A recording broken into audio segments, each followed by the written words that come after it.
ಬಿಜೆಪಿಯವರು ರಾಜ್ಯಾದ್ಯಂತ ರಸ್ತೆಗೊಂಡ ವಿರುದ್ಧ ಪ್ರತಿಭಟನೆ ಮಾಡ್ತಾ ಇದ್ದಾರೆ ಸರ್. ಅವರೇ ಸ್ವತಃ ಗುಂಡಿಯನ್ನು ಮುಚ್ತಾ ಇದ್ದಾರೆ.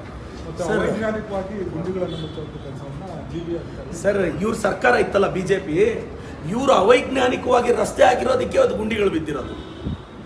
ಸರ್, ಬಿಜೆಪಿಯವ್ರು ನೀವೇ ಅಲ್ವಾ ಸರ್ ರೂಲ್ ಮಾಡಿದ್ದು?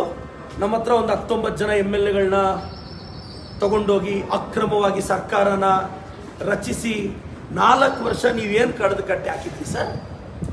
4 ವರ್ಷ ನೀವೇ ಇದ್ದಿತ್ತಾನೆ. ಬೆಂಗಳೂರು ನಿಮ್ಮ ಕಂಟ್ರೋಲಲ್ಲಿ ಇತ್ತು ತಾನೆ. ವಿಜೇಂದ್ರಣ್ಣ ತಮ್ಮ ತಂದೆಯವರು ಮುಖ್ಯಮಂತ್ರಿ ಆಗಿದ್ರಲ್ಲಣ್ಣ, ಆವಾಗಲ ಗುಂಡಿಗಳ ಮೇಲೆ ಪ್ರೀತಿ ಇರಲಿಲ್ವಾ ಏನು ನಿಮಗೆ? ಅಶೋಕಣ್ಣ, ನೀವೆಲ್ಲ ಖಾತೆಗಳು ನಿರ್ವಹಿಸಿದ್ರಿ.